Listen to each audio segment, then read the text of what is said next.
In today's video, I'm going to be going over the differences between a raw card like this and a graded card like this. What's the better card to buy for short term and long term? What's your best investment opportunity? I'm about to go over that in this video. All right, so there's a lot of differences between a graded card and a raw card.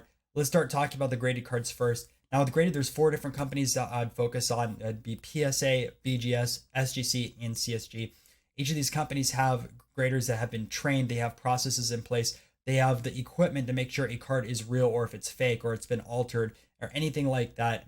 They have other companies as well. Let's say, for example, coin grading or comic grading. So I'd stick with those four companies. I know there's a lot of companies coming out here right now that promise you a ton or give you colorful slabs, but they just don't have as much of a history as these other four companies and don't have the tools and processes to verify if a card is real or not. So stick with those four companies right now. There's been a lot of companies that go in and out of the hobby. But again, PSA, BGS, SGC, and CSG, those are the ones that you need to focus on, especially for long term.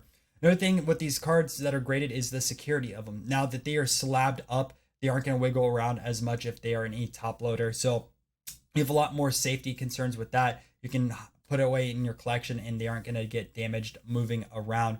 Another thing that getting a card graded has with it is it assigns a value to the card. Now, raw cards do have value, but it fluctuates a lot based off of the condition.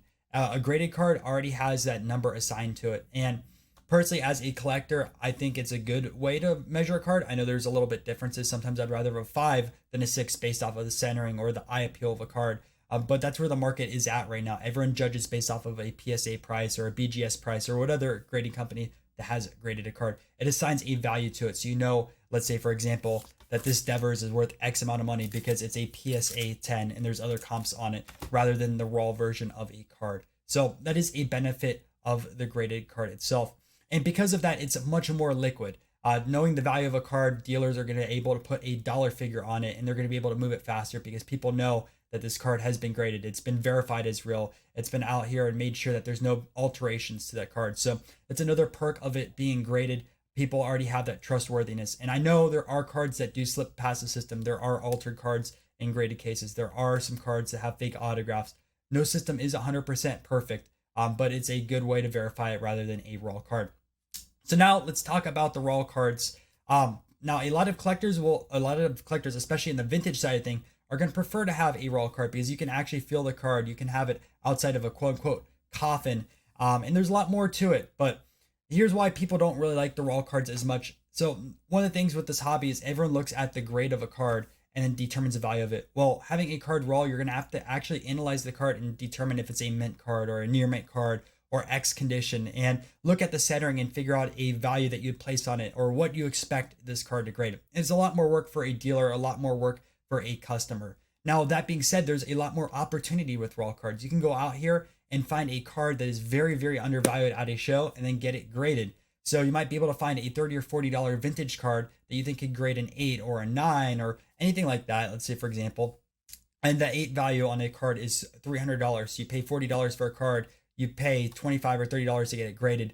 You're at $70 in a card, and now it's a $300 card when it gets graded. So there's more opportunities with a raw card to make money than there is with a slab card. Again, slab cards, you can get money faster because it's a lot more liquid. Raw isn't as liquid until you get it graded, but there's more opportunities there.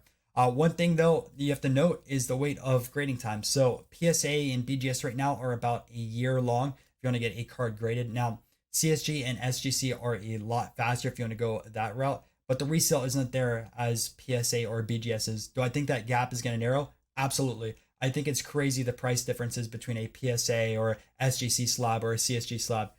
All the same graders go between the different companies. They all have specific processes. And for me, at least, when I look at a graded card, I look at it mostly for if the card is real and it's already slabbed up and everything like that. And sure, nicer cards are in the slabs sometimes, and that's why you're paying for the premium. I already know that these companies have verified it. Now, another thing you have to look at for these raw cards is you have to make sure that they haven't been altered, that they haven't been trimmed, they haven't been recolored, and that these cards are actually real. Unfortunately, there's a lot of fakes floating around. There's a lot of alterations, and that's why some of them aren't in the cases. So if you want to learn how to spot altered cards, if you want to learn how to spot some of the fake cards, I do have those videos on my channel if you want to take a look at those. Make sure to educate yourself before buying a raw card. Now, I'm not going to say grading companies are perfect. The first card PSA graded was an altered Hannes Wagner card, but the processes are there and it a lot less get through the system. So, in comparison of the two things, a TLDR, if you want to go the graded route and have a card graded or buy a card that's already graded, you know most likely that this card is real. It's been examined by a good company and is a lot more liquid because there's a value assigned to it. Or if you go with the raw route, there's more opportunities to make money if you get this card graded. Grading does take a while.